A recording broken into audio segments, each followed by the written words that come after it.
Ang bahaging ito ay hatid sa inyo ng Shopinos.com. Easy, secure, happy shopping!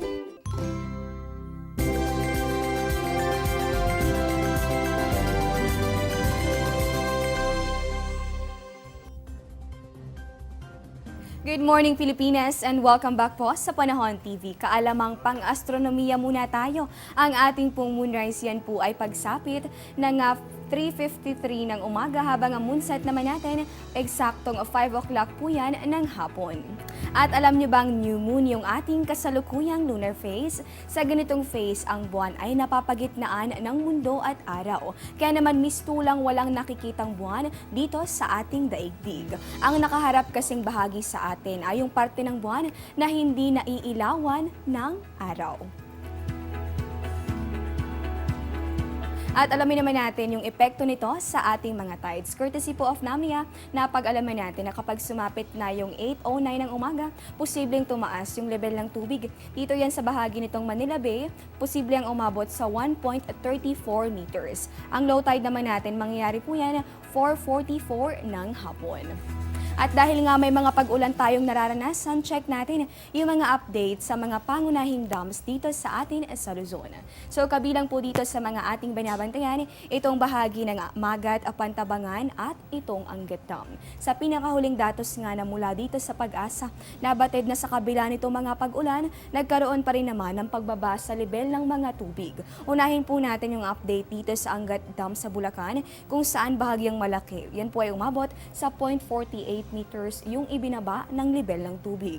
Mas mababa naman dito po yan sa bahagi ng Magat sa Isabela. Umabot po yung pagbaba ng tubig sa 0.55 meters. Sa ngayon naman itong Pantabangan Dam na nasa may bahagi po nito nga Nueva Ecija, nasa may bahagi na lamang yan ng 183.38 meters matapos makapagtala nung pagbaba sa level ng tubig na umabot sa 0.22 meters nitong mga nakalipas na oras. Samantala po kung ating babalikan mula nga sa pagiging low pressure area, naging ganap na bagyo yung ating binabantayang sama ng panahon nitong Biyernes. At kahapon lamang araw ng Linggo ay naglandfall ito sa Cagayan kung saan ito nagdala ng matinding pag-ulan. Sa video na mula kay Raymond Garcia Tuliana, kitang nadadaanan pa naman ng mga motorista yung Kapatan Bridge kahapon. Pero matapos yung ilang oras na pag-ulan, tumaas na yung tubig mula sa ilog at tuluyang nang naabot yung tulay. Inaalam pa kung nadadaanan na sa ngayon yung nasabing bahagi ng Cagayan at kung may naitalang casualty sa nasabing insidente.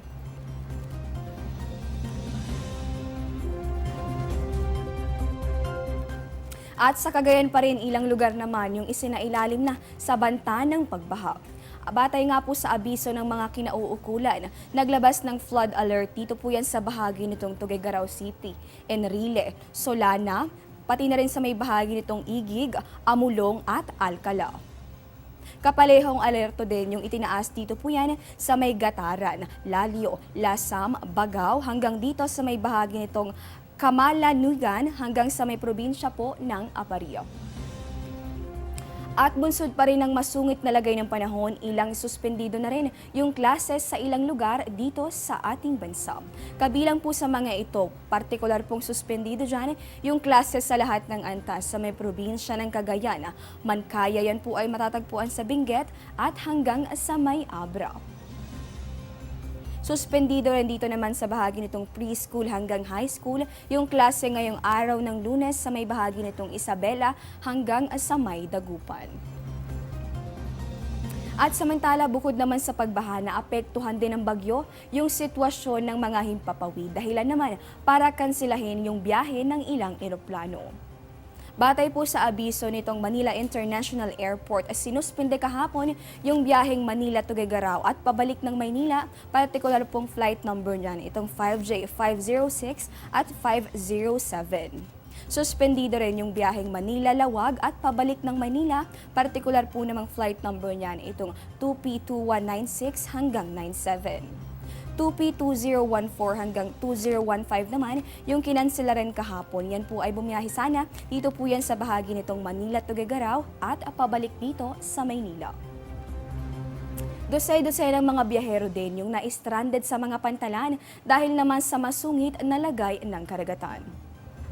Batay nga sa pinakahuling datos mula po yan sa Philippine Coast Guard, ngayong umaga lamang nabawasan na yung mga bilang ng stranded passengers sa mga pantalan, kasabay na rin ng pag-alis ng babala ng bagyo sa ilang lugar dito sa bansa. So hanggang kaninang alas 4, nasa 41 passengers na lamang yung stranded sa mga pantalan. Yan po ay sasakay sana sa 3 rolling cargos na hindi na pinayagang bumiyahe dahil pa rin sa masungit na lagay ng panahon.